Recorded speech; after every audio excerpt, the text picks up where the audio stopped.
വിശ്വാസികൾ എവിടെയായിരുന്നാലും അവരെ കണ്ടുമുട്ടുവാനും തങ്ങളുടെ പാപങ്ങൾ ഏറ്റുപറഞ്ഞ് കുമ്പസാരിപ്പിക്കുവാനുമായി അമേരിക്കയിലെ ലാസ് വേഗാസിൽ ആരംഭിച്ച സ്പിരിച്വൽ കെയർ യൂണിറ്റ് ആംബുലൻസ് ഏറെ ശ്രദ്ധ നേടുന്നു.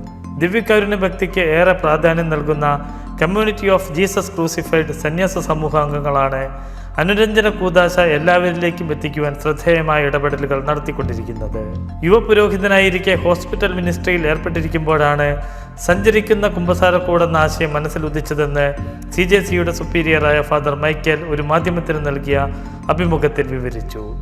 ജനങ്ങൾ എവിടെയായിരിക്കുന്നുവോ അവിടെ എത്തി അവർക്ക് സുവിശേഷം പകരുവാനും കുമ്പസാരിപ്പിക്കുവാനുമായി നടപ്പിലാക്കിയ പദ്ധതിയാണിത്. ഒരു ആംബുലൻസാണ് മൊബൈൽ കുമ്പസാരക്കൂടാക്കി മാറ്റിയിരിക്കുന്നത്. തെരുവുകളിൽ ജനങ്ങൾക്ക് സുവിശേഷം പകരുവാനും കുമ്പസാരിപ്പിക്കുവാനുമായി ഒരു പഴയ ആംബുലൻസ് സ്പിരിച്വൽ കെയർ യൂണിറ്റാക്കി മാറ്റിയാൽ അത് നല്ലതായിരിക്കുമെന്ന് തോന്നിയെന്നും അദ്ദേഹം പറഞ്ഞു. ഫ്രാൻസിസ് പാപ്പ കരുണയുടെ വർഷം പ്രഖ്യാപിച്ചുകൊണ്ട് കുമ്പസാരം എന്ന കൂദാശ കൂടുതൽ ലഭ്യമാക്കണമെന്ന് ആഹ്വാനം ചെയ്തപ്പോൾ താൻ ഓൺലൈൻ പോർട്ടലായ ഇബേയിൽ നിന്നും പഴയ ആംബുലൻസ് വാങ്ങിക്കുകയും അതൊരു സഞ്ചരിക്കുന്ന കുമ്പസാരക്കൂടായി പരിവർത്തനം ചെയ്യുകയുമായിരുന്നുവെന്ന് ഫാദർ ഷാംപെയിൻ വിവരിച്ചു. 2015 ഡിസംബറിൽ വാങ്ങിയ ആംബുലൻസ് ഇതുവരെ 500ഓളം സ്ഥലങ്ങളിൽ നിർത്തി ജനങ്ങളെ കുമ്പസാരിപ്പിച്ചിട്ടുണ്ട്.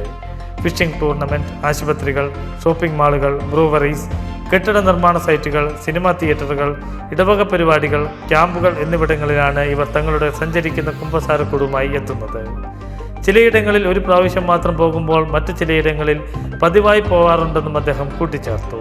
തങ്ങളുടെ ഈ ഉദ്യമത്തിന് കത്തോലിക്കരിൽ നിന്നും അകത്തോലിക്കരിൽ നിന്നും ലഭിക്കുന്ന പ്രതികരണം അതിശയിപ്പിക്കുന്നതാണെന്ന് പറഞ്ഞ ഫാദർ മൈക്കൽ ആദ്യമൊക്കെ തങ്ങൾ കുമ്പസാരിപ്പിക്കുവാൻ വരുന്നവരെ എണ്ണാറുണ്ടായിരുന്നുവെന്നും എന്നാൽ എണ്ണം 10,000 കവിഞ്ഞപ്പോൾ ആ പരിപാടി നിർത്തിയെന്നും കൂട്ടിച്ചേർത്തു.